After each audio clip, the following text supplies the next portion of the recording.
فرايداي عم جمعة عامل لنا 3 أنواع تحفة وأسعارهم رهيبة. يعني دي ب5، دي ب5، دي ب7. بجد تحفة.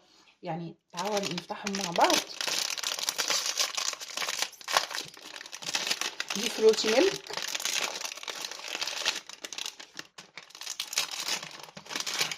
بصوا الشكل، يعني أنا عايزاكم تبصوا الشكل، بصوا الحلاوة، بسم الله ما شاء الله. ايه ده؟ وتقيلة، أقسم بالله تقيلة.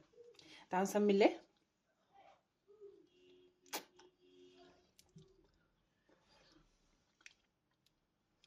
حلوة قوي بجد. أنا من مدمني الآيس كريم في الشتاء يعني، بالنسبة لي إدمان. طب دي جيلي لاند.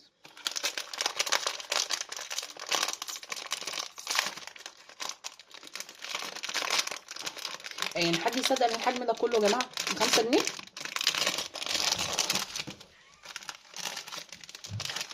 بصوا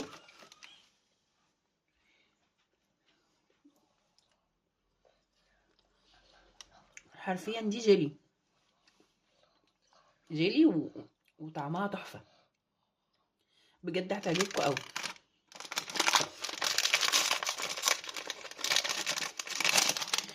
الوحيده بقى ام 7 جنيه. بصوا على فكره الحجم كبير، بصوا الحجم قد ايه، يعني مش حجمها صغير ابدا.